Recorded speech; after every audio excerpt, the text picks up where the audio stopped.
if you're addressing the problem because you think genuinely the numbers are too high, then address the problem because the numbers are too high. Don't address the problem because people are using racist language. I don't see how that can ever be a justification, because to your point, Lewis, you're absolutely right. Don't think that people are going to stop calling, ethnic minority people terrible slurs if the numbers go down. I mean, if she loses on this, then the Labour Party... It's kind of the beginning of the end. It really is. I think it is, because I think there's then just a question that the PLP, the Parliamentary Labour Party, is ungovernable. It's John. It's Emily. It's Lewis. And yesterday, Shabana Mahmood came to Parliament, although a lot had been unveiled about what her revised proposals were to clamp down on illegal immigration. It was set out in full yesterday, and there was more to it than just the kind of early kind of glimpses of what she had to say, particularly about whether families could face deportation if they had entered the country illegally and their asylum requests had been turned down. And she said there was a scam that needed to end, whereby you just bring a child over and then for family reasons you say you can't do anything about it. And it met opposition. She fired back very forcefully to a Liberal Democrat who was kind of saying, well, why are you doing this? Yeah, the Liberal Democrat was Max Wilkinson, Lib Dem spokesman, and he had accused her of stoking division by immoderate language. And it was after she'd said that the country was being torn apart by the issue of immigration. And it was on a particular part of the policy, this question of whether immigrants, asylum seekers would have jewellery, goods removed from them in order to pay for their staying in the UK. And Max Wilkinson had accused Shabana Mahmood of with this jewellery policy, state-sponsored robbery. So, I mean, not inflammatory language from him or anything. And I think that was when she lost the plot. She'd been kept waiting 2 hours. The Speaker hadn't liked the fact that she'd kind of gone on, briefed a lot of it out. She'd had ministers on the airwaves in the morning. So by the time it got to the Commons, everyone kind of knew what she was going to say. And so he was sort of drumming his fingers, keeping her waiting 2 hours. Maybe that sort of contributed to the passion in the chamber, let's say. And then she went for it. And that was her response. I think this is actually one of the most extraordinary, maybe even shocking moments on the floor of the House of Commons that we've seen for a very long time. I mean, to take a step back, first of all, obviously very unusual to have a female Muslim Home Secretary, and then to use those words and to use that language, whether it was deliberate or not, was clearly in the moment designed to arrest, and it was designed to be evocative. And it was. And there'll be a lot of people in the country, by the way, who have a problem, even with an ethnic minority woman like Shabana Mahmood using that language, because there is an argument that we are moving into a world where, and we see it all the time, when words and terms and ideas that were once beyond the political pale have been and are being legitimised and reintroduced into the public discourse kind of day after day after day. But clearly what Mahmood was, I think, trying to do was to see off at the pass in a way that probably only she can do, all of the substantial concern that there is on parts of the Labour benches that this is legitimising the far right, or that it is playing into a far right agenda. And her argument is to say, no one needs to tell me about the racism or about the horror and toxin of the far right, because I experience it every single day. And that is why I am proposing what I'm proposing, because it will drain. If we can get a handle on this, and this is the argument we can discuss, but if we can get a handle on this, we will drain that toxin from the system. And we should maybe just take our listeners, our audience, into the group chat that we were having minutes after she said that, because you posted in the group and you said, wow, this is a bit of a moment. Well, I mean, in all the years of covering the House of Commons, I've never heard anything like it. Yeah. And then the discussion turned into something more subtle, which was, wait, is she blaming the language, the racist language used against her, on immigrants rather than on the racists that use the language? And so that then started to become the basis for, I guess, what our discussion is today, which is she emboldening people who use racist language like that by saying, I hear you, I'm going to do something about it? Or is she trying to say we have to get ahead of racist language, we have to get ahead of racists by putting an end to the things that they're most concerned about? So I thought she was very clear-minded. I mean, it was passionate, but she was very clear-minded about the arguments. And unlike a lot of Labour ministers that we have spoken about on this podcast, where you kind of think they don't really believe in anything, she was passionate about it and is determined to fight for this, because I think she thinks it is the best way of seeing off reform, that people are rightly pissed off in this country about kind of flows of illegal immigrants coming across the channel. And she senses that is poisoning the well of our politics, that extremism is taking root in a way that it's never done before, and therefore the only way to address it is to lean into some of the concerns. And better that a Labour Home Secretary is responsible for implementing these changes than someone from the far right who is going to do it in a kind of much more brutal, thoughtless way.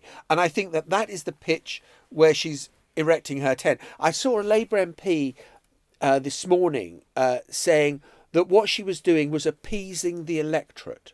And you thought, well, yeah, that's what politicians do. They've got to seek re-election. And so if you are appeasing the electorate, actually being concerned about what the electorate want, what's wrong with that? I think I have a problem with that. I mean, I'm going to try and replace... This is her lived experience, and we get that this is coming from a place where she is talking about stuff that's happened to her. But if I replaced what she said with a phrase like Jews, yids, I don't think I'd want the government to be saying, oh, if people are saying things like that, we've really got to sort out what's happening.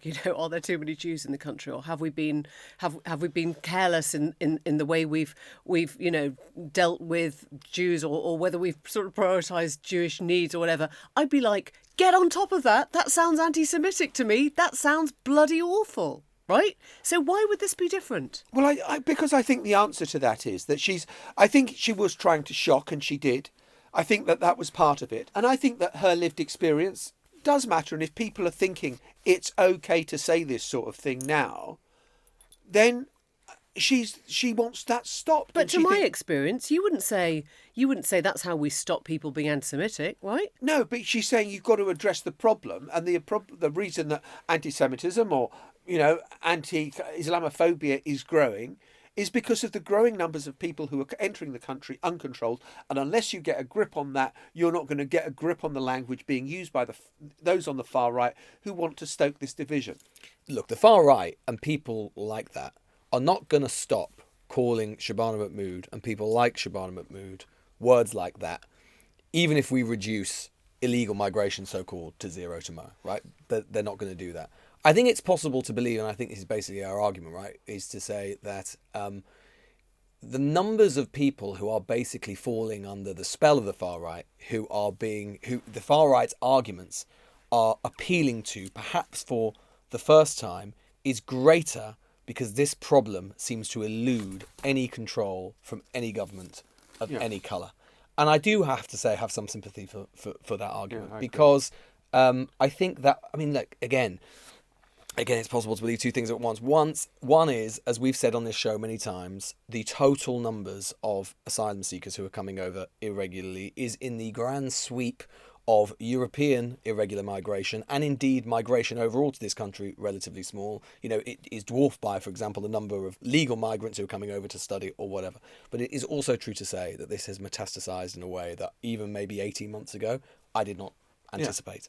And I can understand, in the sense that what she is trying to make an argument to, which I think is legitimate, is to say that, look, on the left and the Labour Party and others and progressives, there has been a long-standing focus, which I think is fair enough, on the push factors. I think, in fairness, there has not been a sufficient and adequate amount of attention paid to the substantial pull factors which do exist. And I think more than anything, I mean, I am not convinced that any one particular of these measures, I think a lot of them won't really work for lots and lots of reasons, some of which you talked about on the show yesterday.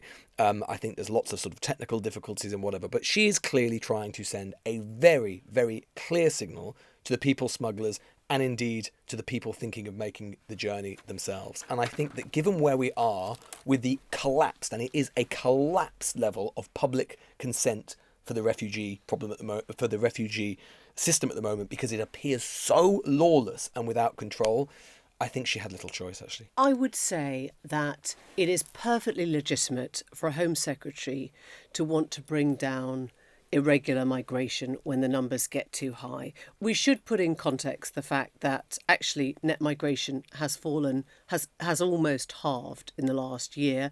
Partly because of changes the last government made to student visas, partly because actually a lot more Brits have left this country, a lot more residents have left this country than was even reported. I think the number was 240,000, where the number that we were originally given by the Office of National Statistics was around 50,000. So those numbers were wrong and have been corrected. But I think my problem with this is, if you're addressing the problem because you think genuinely the numbers are too high, then address the problem because the numbers are too high.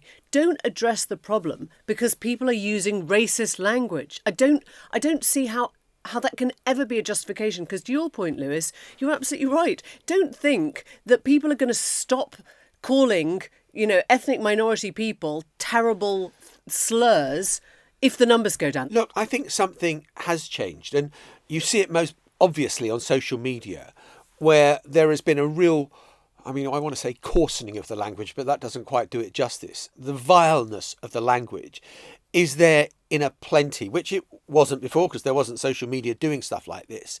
But that is obviously being translating to other people thinking, well, I've seen it on social media, I can say this stuff out loud.